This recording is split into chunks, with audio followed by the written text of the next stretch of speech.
Assalamualaikum warahmatullahi wabarakatuh. Selamat siang. Bersama saya Dimar Fauzana Dima yang akan memandu perbincangan kita pada siang hari ini. Eh, Pada perbincangan kita hari ini saya tidak sendiri, saya ditemani dengan beberapa teman saya. Silakan diperkenalkan diri. Yang pertama ada saudara Rifki Arif. Baik, terima kasih. Izin memperkenalkan diri. Perkenalkan, nama saya Rifki Arif. Jabatan saya sebagai auditor terampil dan saya ditempatkan di Inspektorat Wilayah 1. Salam kenal semuanya. Baik, terima kasih saudara Rifki Arif. Selanjutnya ada saudara Jordan Erikson Pardede. Halo, Pak Jordan.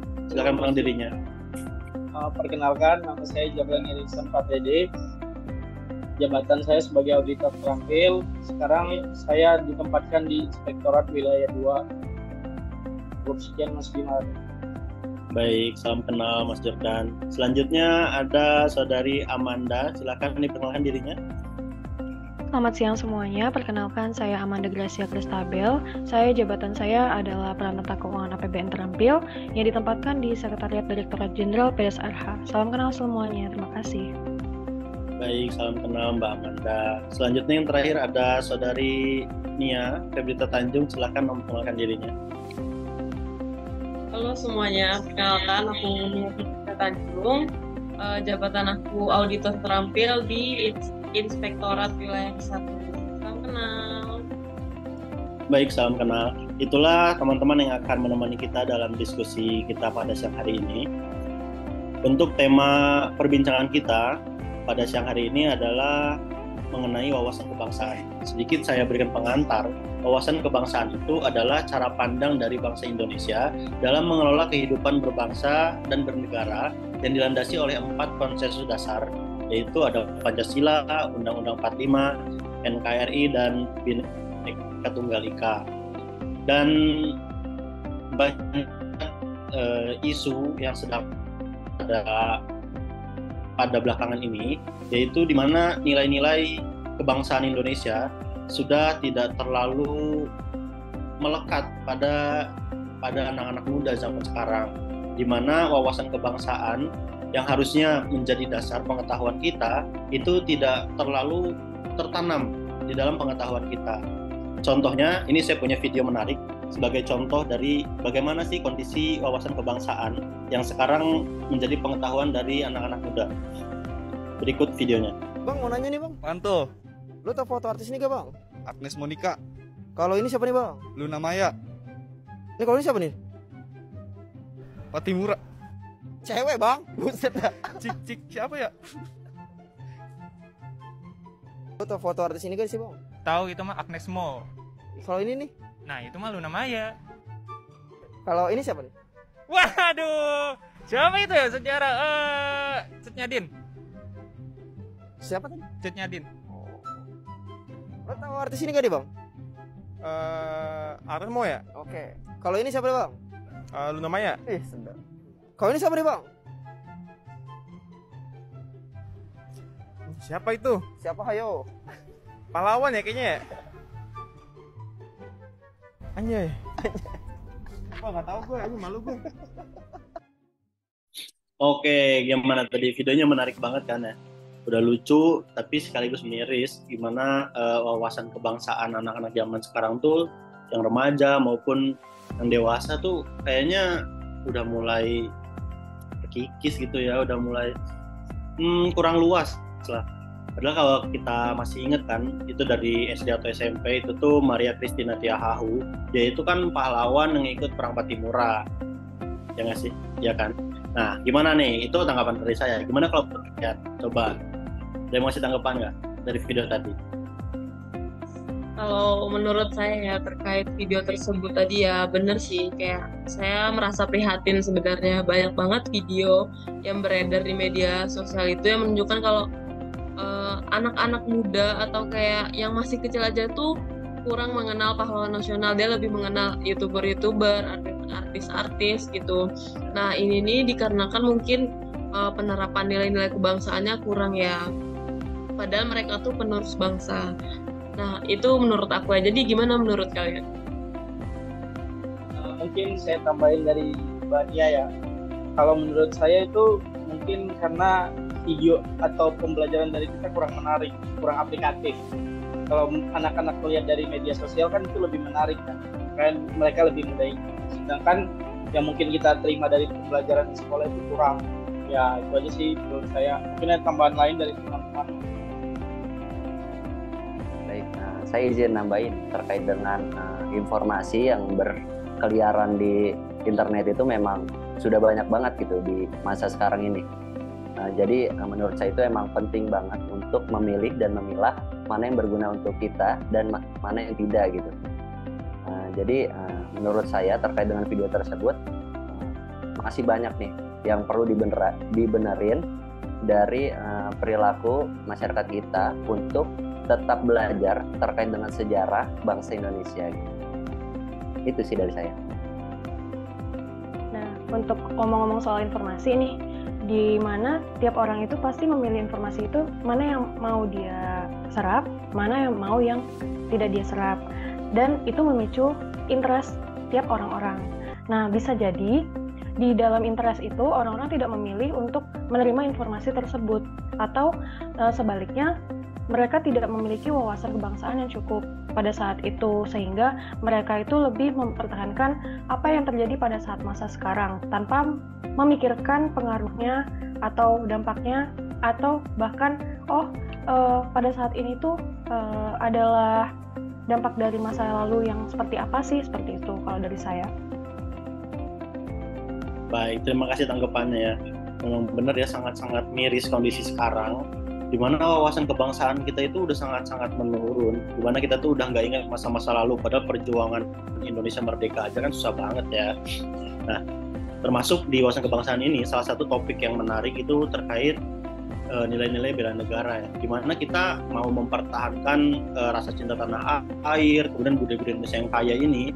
Kalau kita aja wawasannya kurang, sehingga nantinya kita nggak punya jiwa untuk bela negara gitu.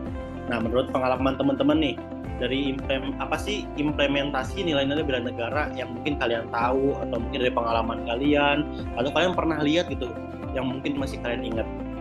Coba, ada nggak?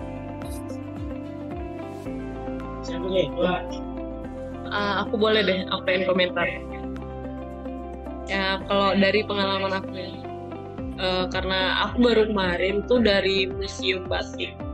Itu kan juga salah satu budaya kan kayak ya menarik lah dari Indonesia kita tuh. Nah dari situ aku tuh ngelihat masih banyak sebenarnya anak-anak muda yang tertarik untuk mempelajari tentang batik. Nah di situ tuh dalam Museum Batik itu ada tentang keris gitu, wayang, batik-batik Nusantara. Nah mereka tuh mempelajarin, terus mereka juga kayak belajar batik printing gitu. Itu sih pengalaman aku. Menarik tuh tadi kayak pengalaman dari Nadia. Mungkin kalau dari saya tuh kemarin sih baru beli sepatu brand lokal, salah satu mungkin yang jadi cinta tanah air. Dan mungkin ini juga saya lagi pakai sepatu brand lokal. Kalau kalian tahu itu Ronaldi kalau nggak salah. Nah, itu salah satu.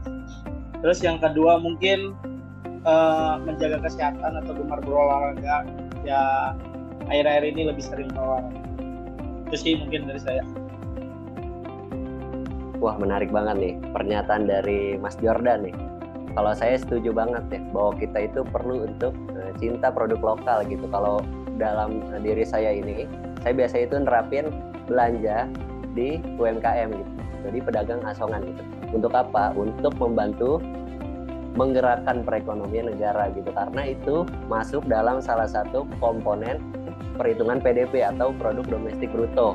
Di mana di situ ada salah satu namanya konsumsi dalam negeri gitu, sehingga secara tidak langsung kita itu bisa membantu negara untuk bisa terus maju dan insya Allah gitu untuk menjadi negara maju di tahun 2045 nanti gitu. Mungkin itu sih dari saya.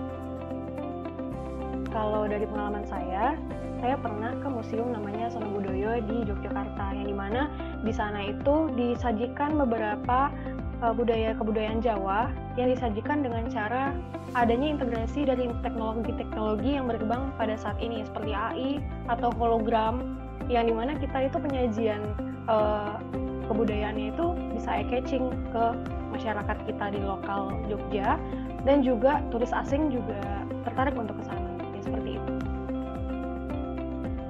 Oke, iya, saya juga setuju sih dari pendapat teman-teman ya, dimana kita tuh kadang kita tuh nggak sadar kalau apa yang kita keluarin, apa yang kita jadi perhatian kita selama ini tuh kayak beli barang tuh produk luar atau pakai pakaian tuh dari luar, sedangkan dari Indonesia tuh sebenarnya banyak ya udah produk-produk lokal tuh udah nggak kalah saing lah dari luar gitu. Kadang kita pun nggak sadar kan kalau kita tuh kalau mau beli, kadang kita juga nggak mikir kan kayak aduh kalau beli ini gimana ya pengaruhnya ke perekonomian, memutarkan UMKM segala macam. Nah, sedangkan kita mikirnya kayak bagus-bagus aja. Oke, kita lanjut ke pertanyaan terakhir ya sebagai penutup. Menurut kalian nih, bagaimana cara kita nih mengimplementasikan wawasan kebangsaan yang tadi kita obrolin tadi dalam kapasitas kita sebagai ASN? Coba siapa yang pertama?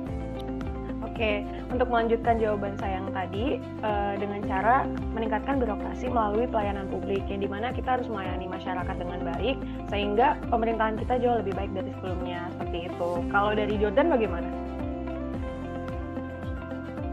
Mungkin kalau dari aku sih menjaga integritas kita sebagai ASN, untuk nggak korupsi, untuk nggak melakukan hal-hal yang di luar aturan, dan kita tetap terus berada di jalur yang benar. Untuk teman-teman yang lain gimana?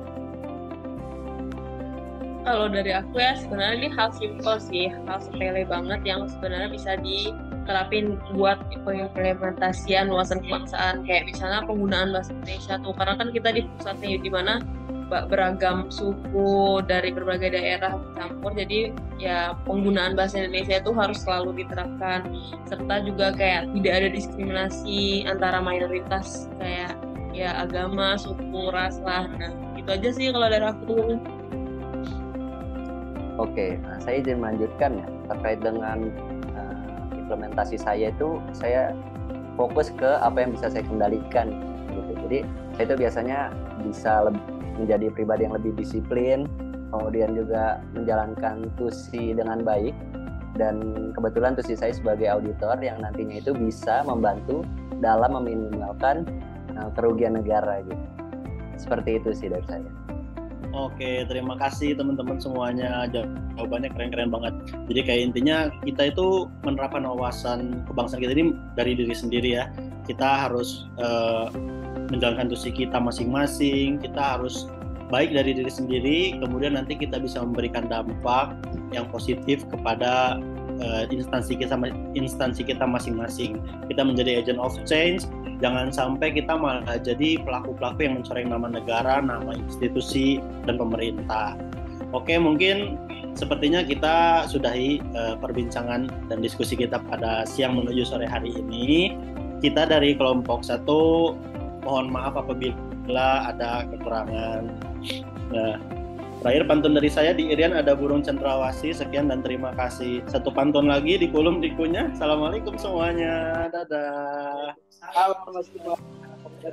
Waalaikumsalam. Terima kasih ya teman-teman. Saya izin Semoga bermanfaat. ya.